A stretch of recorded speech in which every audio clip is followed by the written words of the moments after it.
kita belajar, mari berdoa terlebih dahulu ya. Untuk kelasnya silakan pimpin ya nak ya. Istaidu Salama.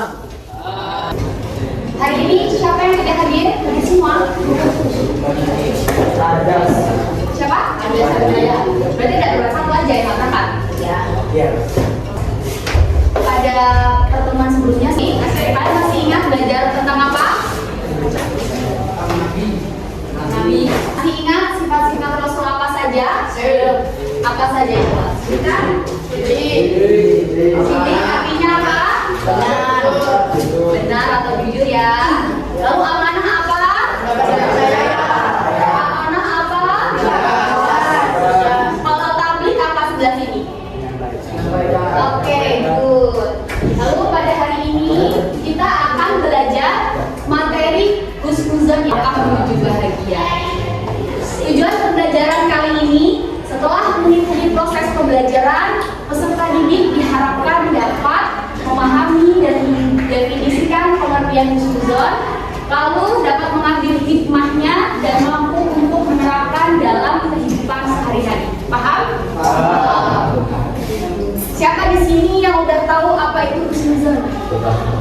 Boleh angkat tangan. Ya, dulu. Tampilkan video, mohon diperhatikan ya. Lalu pesan-pesan yang ada di dalam video ini bisa kalian catat, terutama mengenai definisi husnuzon, lalu hikmah dari video ini. Ya, semuanya harus dicatat. Masih lihat, dia tidak melihatmu, mungkin matanya bukan. Jadi kata husnuzon itu berasal dari bahasa Arab, dari dua kata, yaitu husnu yang artinya baik dan al-dhon yang artinya prasangka. Jadi dapat kita simpulkan bahwasanya pengertian husnuzon apa? Iya, cerdas. Jadi ya, orang yang berhusnuzon merupakan orang yang selalu berpikir positif, tidak pernah berpikir negatif, baik terhadap orang lain, lalu dirinya sendiri.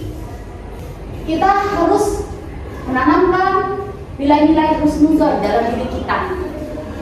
Ada 3 aspek husnuzon pada diri kita sendiri, lalu pada orang lain, dan yang paling utama yaitu berhusnuzon kepada Allah.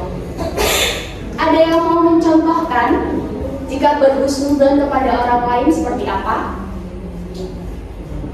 Ayo. Silakan, namanya siapa? Oke, dulu silakan. Jadi misalnya begini kan, kita ada pondok. Jadi kalau kita dibolehin namanya pondok malam. Terus kita melihat ada teman kita, contohnya Kaisar, kita keluar naik motor. Kita nggak pernah lihat itu siapa ya, ada dapur gitu kan. Padahal siapa tahu itu omnya. Oke, beri tepuk tangan.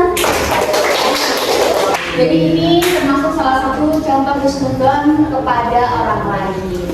Lalu jika berhusnuzon kepada Allah, contohnya ketika kita diberi ujian seberat apapun, kita tidak boleh berpikir negatif. Kita harus mengambil hikmahnya. Contoh, ketika pulang sekolah, kaki kita tersandung sama batu. Kita langsung berpikir, ya Allah, udah capek-capek pulang sekolah malah kesandung. Nggak boleh kayak gitu.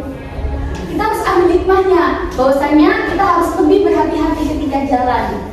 Jangan jalan nanti lihatnya ke atas, ya. Selanjutnya yaitu dalil nakli husnuzon. Jadi ini berdasarkan dari hadis riwayat Muslim.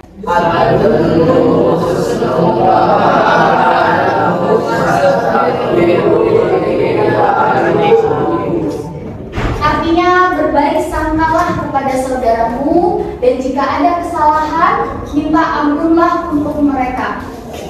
Jadi kita harus berbaik sangka kepada siapapun. Jangan pernah kita menyakiti hati orang lain, ya. Karena ini termasuk akhlak yang terpuji.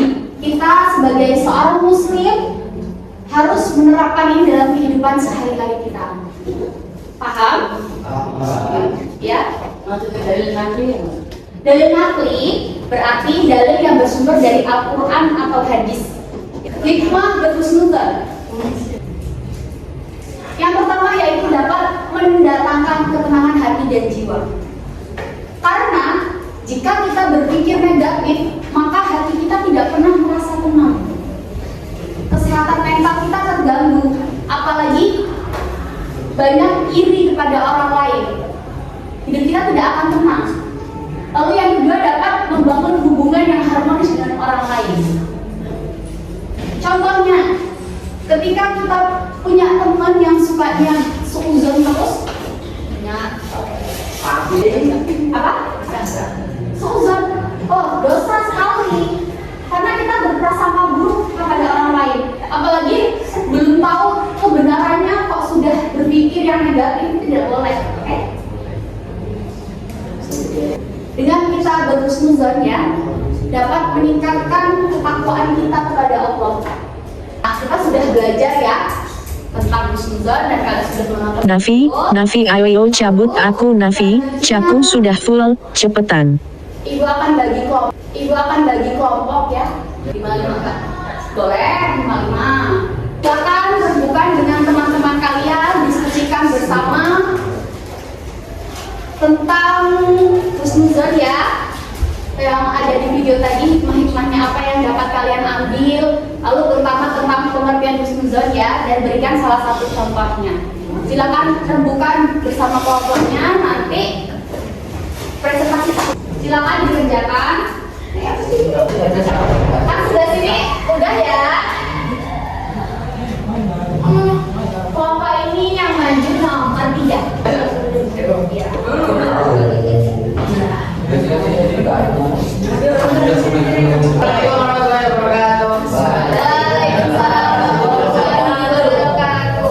Konten suuzon menurut saya itu prasangka buruk kepada orang lain, dan bukan hanya orang lain, tapi juga kita prasangka buruk kepada Allah.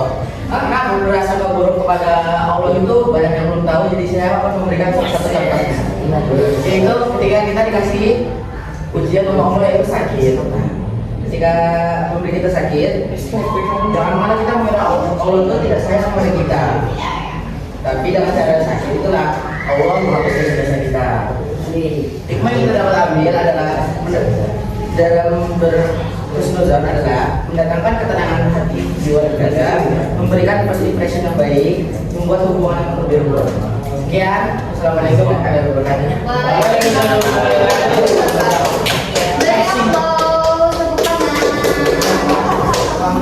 Sampai di sini ada yang ingin bertanyakan? Enggak ada yang kurang jelas? Ya, jadi tadi itu bukan hadis nakli ya Kak ya. Kalau yang dimaksud nakli itu dalil yang berasal dari Al-Quran atau hadis. Jadi namanya bukan hadis nakli ya. Tadi namanya tadi itu hadis riwayat Muslim.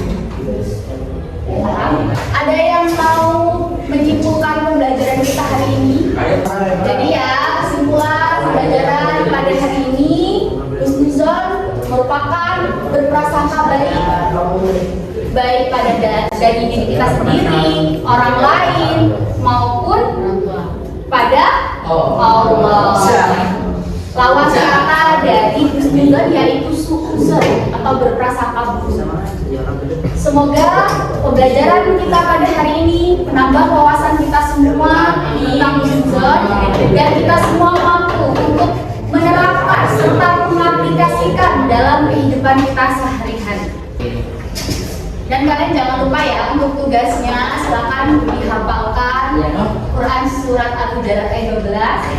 Nanti besok setelah kakak selesai menjelaskan materi, kalian setoran satu-satu. Nanti akan kakak nilai.